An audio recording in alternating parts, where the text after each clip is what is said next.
I think what's coming out of this, Andrea, which is really important, is the power of language has when you work with people. And language is something I put a lot of emphasis on because it can change how people think, how they react, and all that sort of stuff.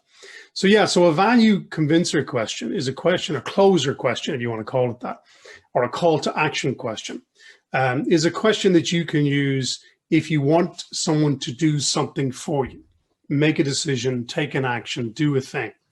But do you remember earlier I mentioned the importance of linking emotion to an outcome, right? So let's say I'm talking to you and we've had our conversation, and I said, and then I summarize my conversation with you, or I summarize the benefit or the value of my conversation or with the team. So as a result of this, if we do this, Andrea, well, what's going to happen is the team is going to be 50% more effective. We're going to reduce timekeeping issues, and we're going to really build and project our presence across that. Okay. So can I ask you a question? How valuable would it be if we just got the paperwork out of the way to make that happen?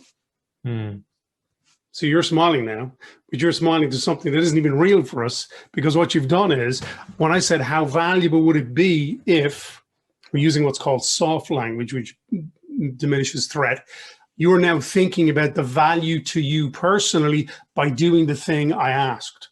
Get the paperwork out of the way, deliver on Friday, call a team meeting, whatever it is. So I've automatically, by summarizing, first of all, put you in a positive state. Second of all, I've asked a question which takes your emotion out, because you're thinking about the value to you personally if the team was able to do all this. And then I linked that with an action I wanted you to take. You know, so how valuable would it be then, Andrea, if we got the paperwork out of the way and made a start on the project? How valuable would it be if we got this delivered next week? How valuable would it be if we organized a pilot project? How valuable would it be, whatever the action is? Very effective on a one-to-one basis. You'd usually only position it after you'd summarize any benefits that you were talking about, but it can work with a group as well.